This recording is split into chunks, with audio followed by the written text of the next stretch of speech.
Water, earth, fire, air. Long ago, I didn't know anything about The Last Airbender. Then, everything changed when my best friend said, let's do a podcast. We could call it Avatar State Radio. 6,953 days had passed before I discovered Avatar, not the blue cats, but a 19-year-old cartoon. Like Aang, I have a lot to learn, but I believe I'll love Avatar The Last Airbender. Welcome to this week's edition of Avatar State Radio. I am one of your hosts, Kevin Gallagher. I'm the other one, Mike D'Angelo. I was like waiting for the cue to hit. And this is our Avatar The Last Airbender, for me, first watch podcast, and for Mike, a rewatch podcast. And we are jumping into episode 2, The Avatar Returns, which sounds very much like a Batman movie. Well, no Mark Hamill to be seen in this episode so far, so. It is weird that that Returns is such a big part of Batman. Like Batman Returns, The Dark Knight Returns. Anyway, this is not a Batman podcast. This is an Avatar The Last Airbender podcast. So I don't, we still are like figuring out our format here. I think what I want to do is I'll kick off with like my notes, and then we can kind of just banter off of that. And then I'll give my overall opinion in the episode. But one of the first things I wrote down is that these names are gonna kill me. And we just recorded a few days ago. Sokka, right? Yeah, no? buddy. Sokka. Okay, good. Whew. I think I called him. I was like, don't. Whatever I said last time, I was like, don't say that. So Sokka almost immediately redeems himself in this episode as far as like a likable character. Yeah, he's a little bit rough in like the first couple of minutes, and then as the episode goes on, he becomes more likable, and you can kind of see him like turn that corner of the creators don't want him to be annoying or anything. Right. And even like the first couple minutes, like, yeah, like that is, I think, falls in line with like the character that we know him as. And I understand like last week in the first episode, we were presented with what his character is, which was a little sexist. And I think that's the part that really rubbed me the wrong way. And you're talking about 19 years later where, 19 years ago, maybe that comment wouldn't have affected me the way it does now because the world is such a different place. Right. But, and so that was really like what made me like, ew, Sokka. And he doesn't, and I have to remember that these are like teenagers too. So like it is kind of typical teenage behavior, especially with like a sibling, right? So, but I feel like in this episode, that kind of behavior is just demonstrated a lot better, and in a more, I don't want to say acceptable way, but like, you know what I mean? An acceptable way. Right. But Understand. yeah, I mean, yes. And leading into that, like remembering that he's a teenager, and I know I'm probably jumping scenes here, but like it's wild to me that in this world, and maybe just specifically this village / tribe, that the rulers of the tribe, or the whatever that's like, the men of the tribe, or whoever, the people of the tribe that left, the men and women that left to go fight in this war, said, I got a good idea. Let's put the safety of this village in the hands of a teenager, literal children, and elderly people. Right. I do think that a big part of that was probably based on like a breakneck decision that, hey, we can't make this like a big city or town or anything like that because the animation costs of doing something like that would be that much more problematic. Right. Like I think that it was kind of, it is a very silly concept, but I think that it was brought about because of the need of, the writing and the art department to say this is what we're working with. And this is really jumping ahead, and I just thought of this now, is that like at the end of the day, then the teenager, probably the most able-bodied person to defend the village, goes away. just leaves the village. You get Gran, who's like, all right, you guys have a big adventure ahead of you. And the fun part is, like, I realized during my second watch that she, like, Sokka and Katara at no point are really both, determined to go to the North Pole. Like, Aang is going to take Katara, but Sokka could have gone back, and she's like, nah, we got this. maybe his showing when he was trying to fight back the Fire Nation was just like, well, he's not going to do anything for us anyway. Well, and I think that what's nice there, maybe not nice, but it's, I guess they just don't expect to get attacked. Like, because the only reason they got attacked, because it is a small village. It's very like that. The Prince Zuko and that boat likely never would have seen that village passing by if it were not for the booby trap that went off that signaled the Fire Nation. Right. And that also brings up another thing. Like, the Sokka and the people from the village didn't see the boat coming, despite the boat being humongous, because they had, like, whatever fog going on. So it is kind of interesting that Zuko had no fog of war while they were playing with the fog of war enabled. And neither did Aang, because Aang saw it. It's true. Like, which was that's. And I'm not like big, especially with animation fighting. Like, sometimes it's a little hokey, and I never really like. I obviously love like action and that kind of stuff. There's a reason I love the Netflix Daredevil series. But with animation, you never really like, I think I ever really look at it that way. And maybe it's because I'm used to like cartoons from the 90s, where the action sequences are not really that great because of the limited technology back then. Right. You've got that. And then typically what you're doing is not focusing necessarily on the action itself, but like on the powers that someone has. Because if you're looking at action, you're looking at, Batman with his tool set, or you're looking at the X-Men with their, right, their powers and stuff like that. Exactly. And same thing with Spider-Man. Like, it's him swinging around more so than actually fight. I mean, he's fighting, but like it's so fast. Right. And then you get to like maybe some of the newer cartoons around this era, where like even in like Star Wars cartoons, there's the action. I guess I am paying attention to it because it is there. I notice it. It's certainly not even with the Jedis. It's it's they have powers, they have flashy weapons, but it's still it's still like a nice action piece. But this is, you can tell that this is kind of like, it feels like it's, at least in American cartoons, like the early transition from like, oh, let's like show off some action, because realistically there is the bending powers that we see throughout the miscellaneous battles in this episode. But I don't feel like that's like the focus, at least not with Aang. Like, I know he uses his airbending and stuff, but it's very it's very artistic almost. Right. Which I did enjoy. Like, like the boat scene was, I very much had a Daredevil vibe when he's going through the corridors and everything. Yep. With the fight that happened in the village with Sokka, where he gets just trounced really quickly at those couple of times, you do get like the sense briefly that Zuko is kind of overconfident, because he doesn't even think for a second that the boomerang might come back. Yeah. And the other thing that I noticed was, and I don't know that I would have noticed it the first time, he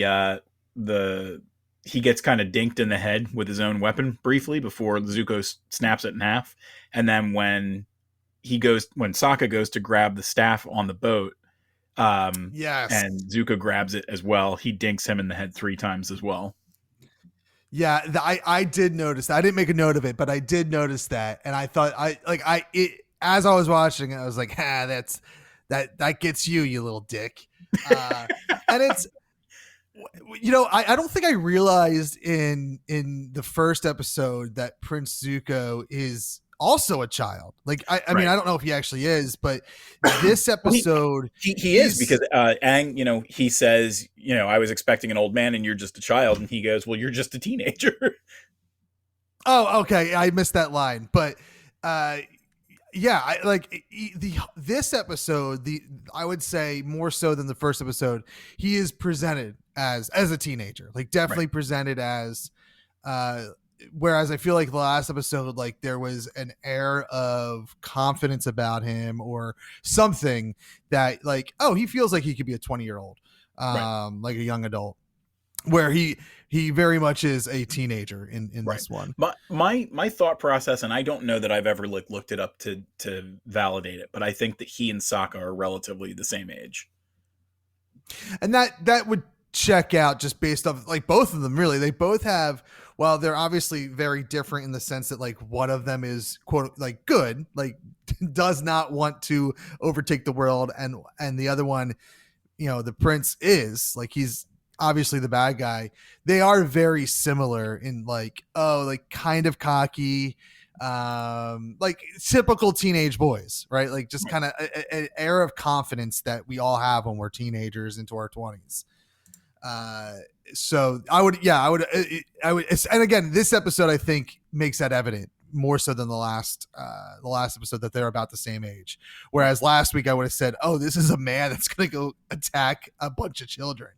Yes, yeah, and it seems like even weirder at that point. But yeah, I think having Iroh there to be kind of like the voice of reason, although Iroh didn't really do a lot in this episode, had No. it kind of helps things out a little bit to differentiate him from the rest of the adults who he's commanding.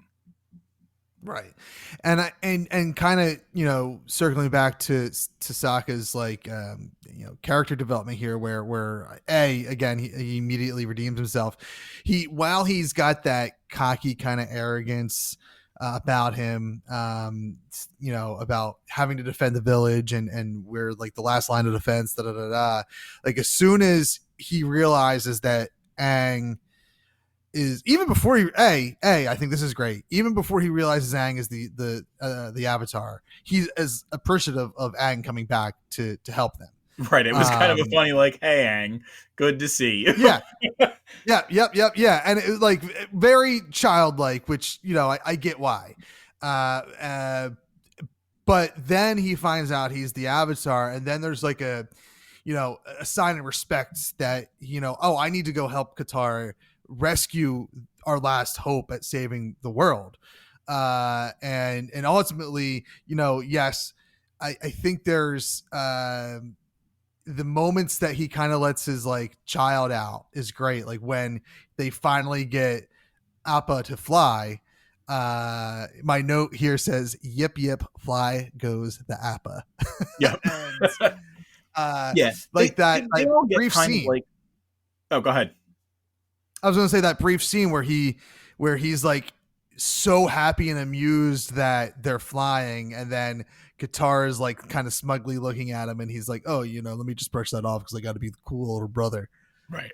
Yeah, there's a level of dynamics to the characters that definitely show you, like, yes, they're in this harsh world, but they're still a childlike, part of them. So, like, even, when Aang gets rescued and they're, escaping after Zuko's fire blast gets blown into the iceberg, and Aang says, we've got all these places to stop, and it sounds like it's going to be like a strategy kind of component, and he's like, no, we just got to ride these llamas, we got to do these things, we got to, like, his idea is very much in line with, like, hey, I'm a kid and I'm going to be a kid. Right.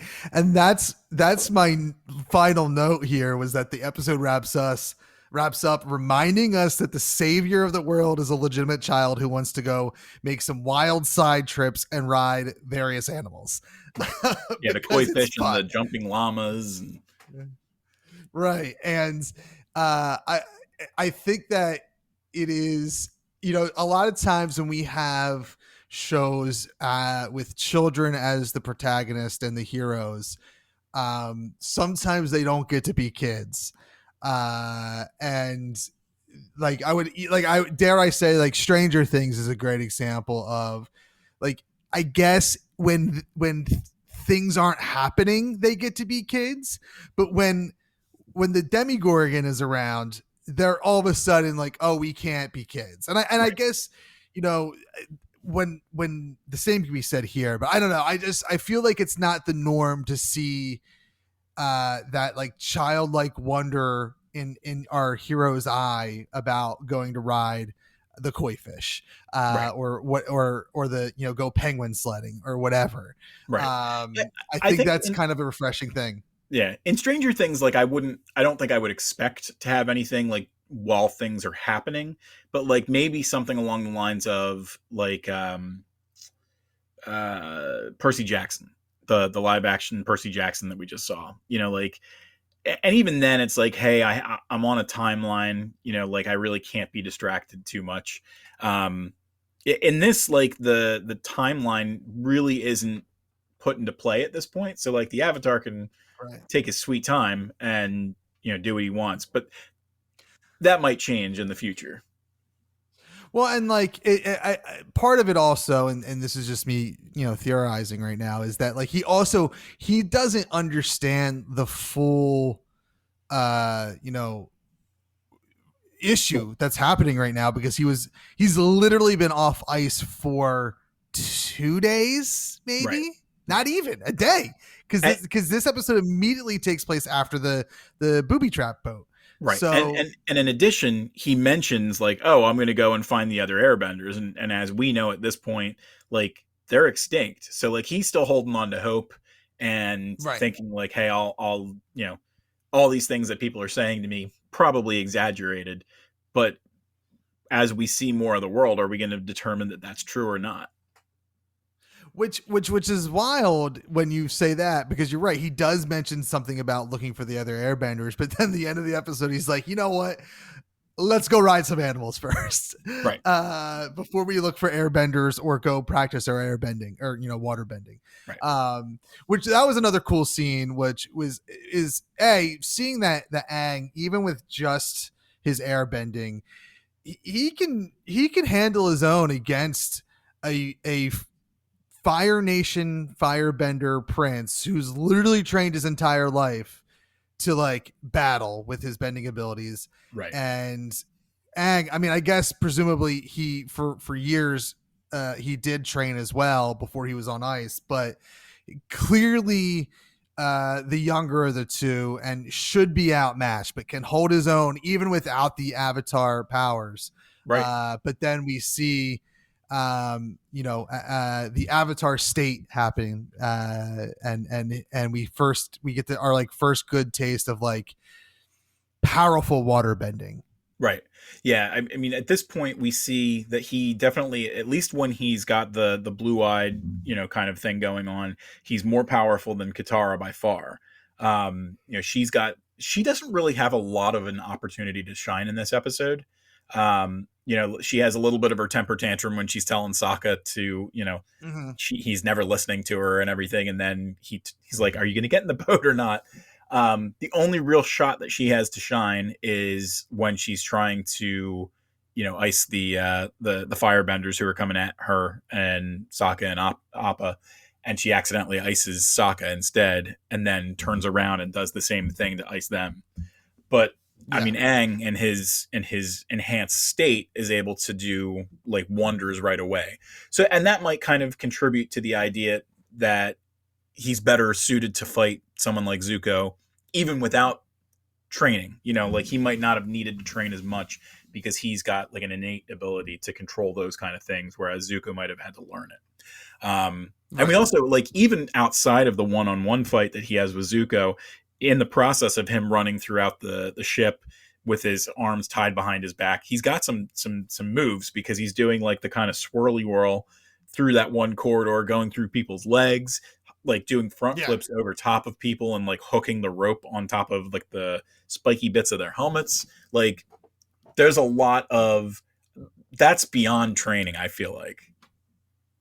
Right. And I guess, we also find out between Zuko and Aang when he's first captured, that it sounds like airbenders maybe don't have a traditional upbringing where you're living with a mom and dad. Because Zuko makes that comment like, I guess you wouldn't know that with living with the monks. So it is probably unfair to say that Aang doesn't have much training, because it sounds like he probably trained in traditional fighting for a long time with the monks. Right. And that kind of, and then your comment about the monks and not knowing a dad and everything like that ties into a question that you had last week about, are all the people from, are all the airbenders actual airbenders? Like, and that, we don't really ever hear about Aang's dad in the first two episodes, or any family or anything like that. Like, what is the deal with mom and dad? Right. I think he briefly mentions Yeah. like one other airbender, and that might not be mom or dad. Right. I only assume, because it's called The Last Airbender, that part of Aang's story is discovering what happened. Whether that means we find more airbenders or not, I don't know. But it would be wild to me if this story was like, you know what, we're not going to even touch the fact that he's the last airbender. Right. We're just going to go, he's going to learn how to be the Avatar and save the day after 3 seasons. So it would be wild to me if we don't get to that point where we at least know something, if not meeting other airbenders, Right. or not even airbenders, but like the air nomads. Right. People from that version. Because, I mean, obviously, we know that Katara is the only waterbender who's currently at the tribe, which means that, the kids and the elderly do not have that talent. And we know that Sokka doesn't have that talent. Right. And I think I posed this question last week, or maybe I did it off air, but I am also curious to see if if you look, the Fire Nation had more than just Zuko and I guess his uncle that can control fire. There was some of the masked soldiers using fire bending. So the questions to me still is there, like, okay, 100 years ago was bending more common than it is now. And again, I feel like through. Go ahead.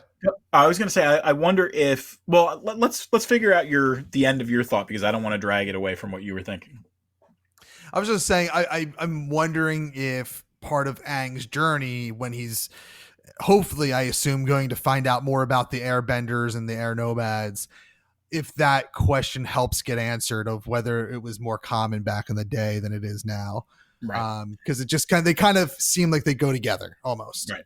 So one of the things that I don't think is answered in this series, or necessarily Korra, is, I mean, obviously right now, like, the population gaps are there because you've got the Fire Nation who are, wiping out various swaths of Earth in this version of Earth. But I wonder, like, is there a very similar chance for anybody from any nation to have a bending power? Or is it something where, like, hey, more air nomads became benders than Fire Nation people, and more Earth benders became benders than, people from the water tribes? Right. Like, is it just a same percentage chance based on where you are? Because you figure, or like, is it genetic? Because what if you were a person from the water tribe and you developed fire bending powers? Like, what is it about your geography or your genetics that help you determine whether or not you have that power? Right. And so far, looking at the 3 tribes or nations or kingdoms or whatever that we've seen, is we have yet to see, other than maybe the intro, anyone from the Earth Kingdom. Right. Like, there is definitely like a cultural difference between the 3, and I know we don't have a lot to go off of with the air nomads, but it seems like they're very monk-esque and from like a Asian or Oriental background. Same thing with the Fire Nation. They seem to be more like samurai, maybe Japan, to kind of dial it in a little bit more. specific in the Asian culture, and then you have the water, at least this water tribe from the south. That's the oh god, let's see if I remember the word, the Inuit. Yeah, pretty good. Damn, I nailed it almost. So it seems to have those different cultural backgrounds. So maybe it is a cultural thing that is like, oh, our culture just has the ability to bend water for whatever reason. Right. Again, all curious questions that I don't know if they ever get answered. I would love to know for sure. And obviously, there's that one person in the entire world that has the ability to learn all four. Right. Which is wild. It is wild that they're like, is there a reason for that? Like, is it like, oh, you just have like your genetics are just pure or whatever, like they're good. Right. Well, and as we know, that's the Avatar, and thus far, the only thing that we know is there wasn't another Avatar while he was on ice. Right. So, and from the looks of the intro, everyone believes that 100 years ago that the Avatar that was around before he went missing was an adult. And in the intro now, that the narration is a little bit different from Katara. We hear that they found her and her brother found the new Avatar. So, those context clues to me lead me to believe that there was an adult one that disappeared. Aang then became the new Avatar, and he didn't really want to. And then something happened, and he went on ice. But I'm wondering if the Avatar was gone longer than like the quote unquote 100 years, because like presumably, I don't know if you're born an Avatar. Like, was Aang born? Like, Avatar went missing, and now we have the new Avatar born. Yeah. Again, I want to say that all those questions are answered within the next episode or two. Oh, awesome. That's fantastic. Yep. It is crazy how quick animation answers questions. Right. Sometimes. But I don't know if you have anything else to say about the episode itself. Nope, just some trivia. Okay, so like I kind of like the next little section is me kind of like checking in with how I'm loving it, and I am like this episode was better, I think. Also directed by Dave Filoni. And I think it was, not that I don't feel like episode 1 was exposition heavy at all. And I think the exposition we got was needed. And it was done in a clever enough way. But this kind of gets away from, all right, we know the premise of the show. We know the premise of our characters. We still have some character building to do, but like, that's what we're going to do. We're going to tell a story and build up our characters and move forward with that. We don't have to like say what happened over the last 100 years anymore, unless it's like a slow burn to answer some questions that we have still. So this one felt better for sure. And if I questioned if I liked this episode or this show before this episode, I mean, I can't imagine that I'd say no after this. Right. And I can't imagine any point in the rest of your watch where you would backslide. I mean, there are definitely episodes that are, better or worse, but I don't think that any of them is going to be like, all right, I can't watch this anymore. Right. Yeah. I mean, you have to, especially with me, you have to do something so bad for me to like. There's only one show I ever stopped watching I didn't finish, and that was The Walking Dead. And that wasn't because they did anything I disagreed with. I just was like, I don't really have time to watch this anymore. And you've made a decision where I just don't want, like, I'll come back to it. So, and I stopped doing a podcast about it. So that's probably also why I stopped watching it on the regular basis. But correct. This show is so far fantastic. I think, knocked out of the park with the first 2 episodes. And I'm very excited to see some of my answers or questions get answered, see if any of my theories are correct, and just continue on seeing how a bunch of preteens and teenagers save the world. Yep. They got a big mission ahead of them. All right. Are you ready for some trivia? Yeah, we can move on to trivia now. All right. So there's only a couple of things for round 2, just because the first 2 episodes kind of went hand in hand. So most of the information was already kind of spilled in that first episode. But I do have that the original storyline for Avatar didn't include Earthbenders. It was originally just fire versus water, and then an air nomad kind of shows up and he's like, "Hey, let me try and help you guys create balance." Oh, wild.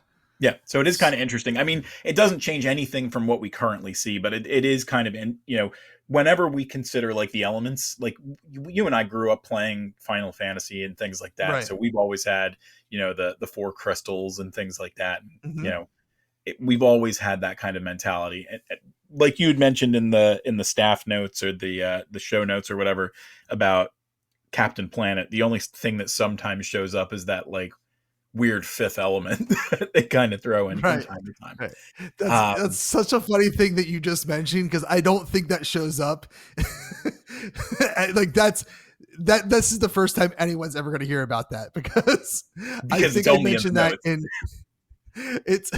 it was so let's pull back the curtain. A little trivia for Avatar State Radio is I was coming up with an intro song for the podcast, and I decided to mimic the show itself and have a narration over some bed music, and I had a couple different iterations, and one of them referenced Captain Planet and our powers combined.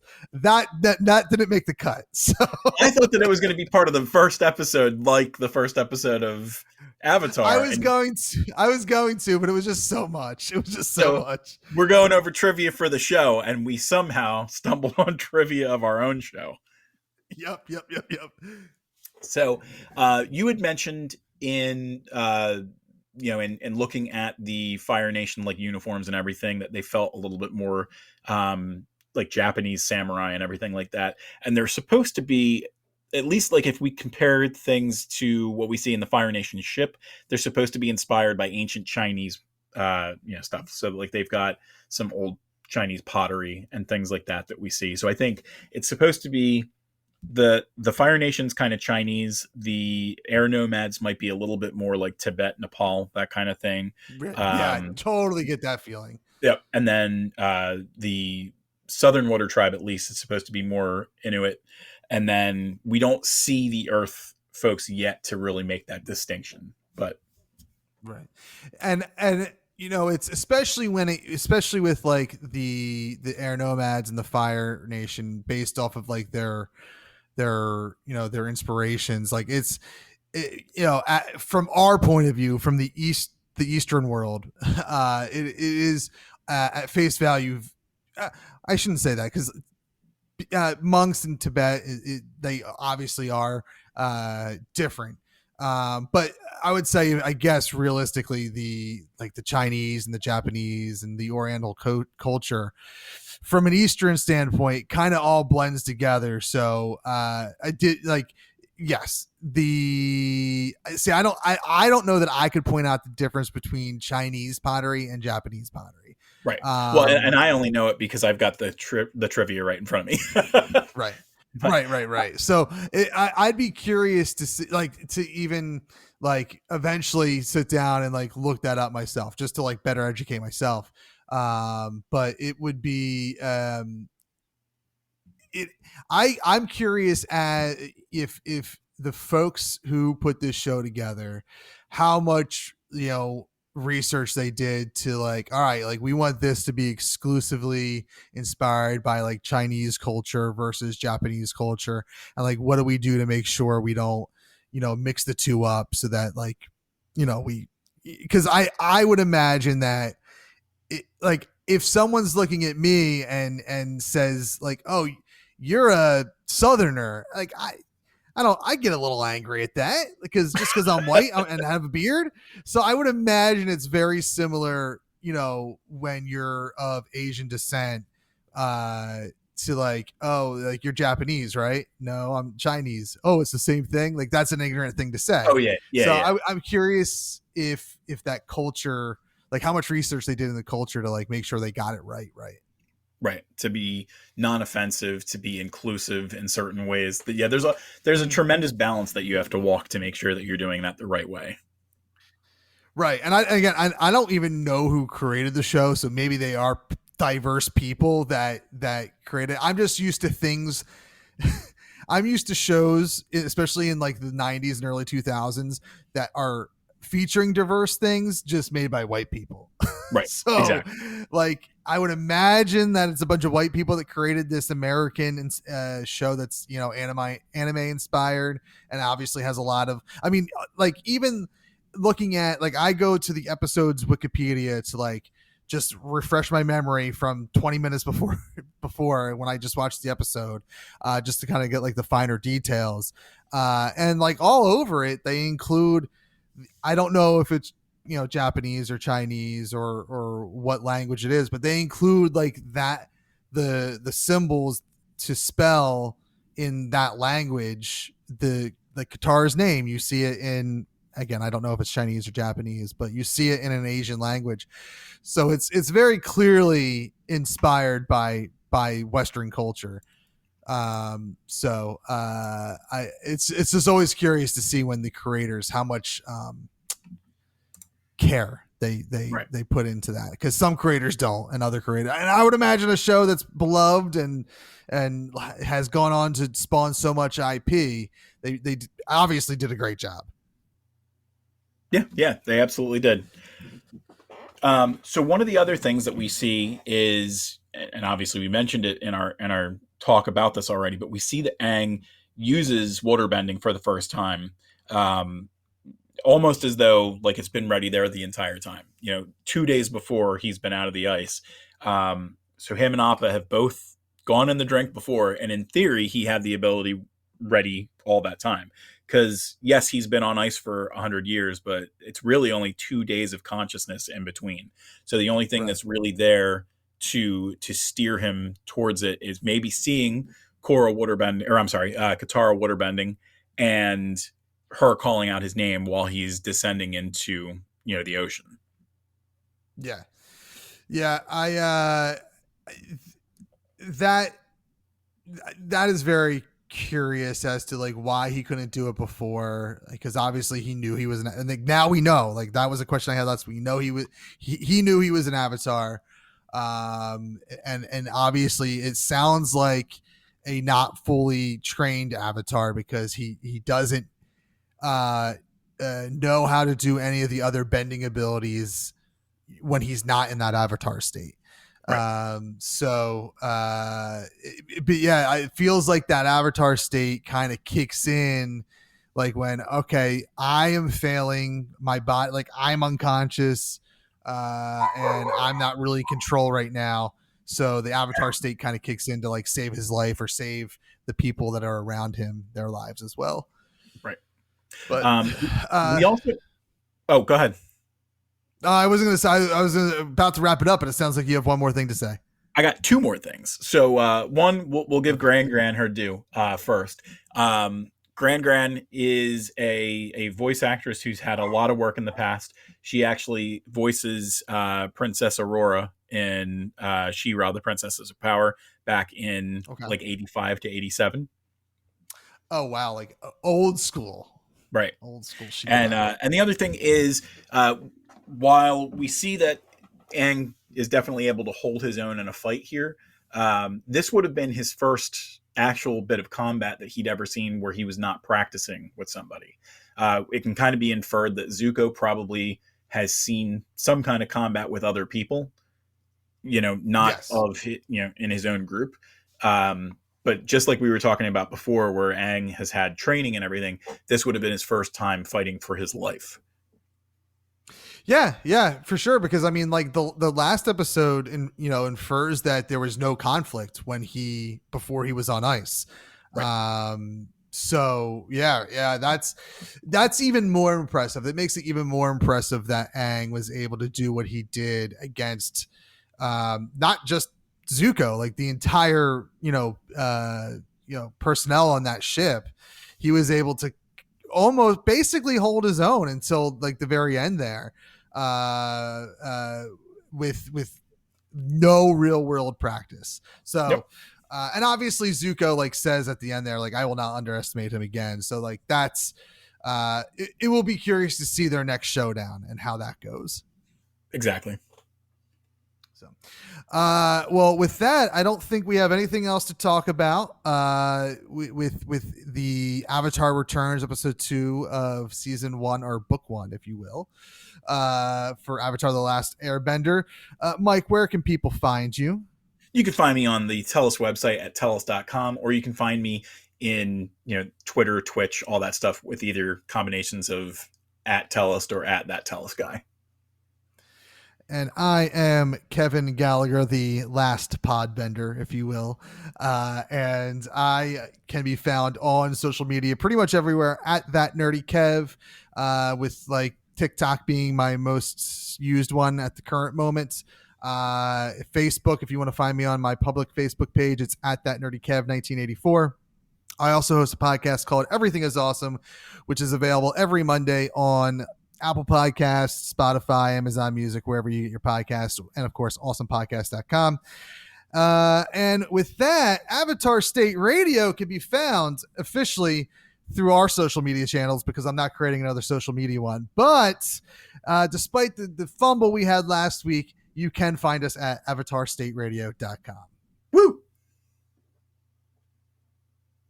Stop recording.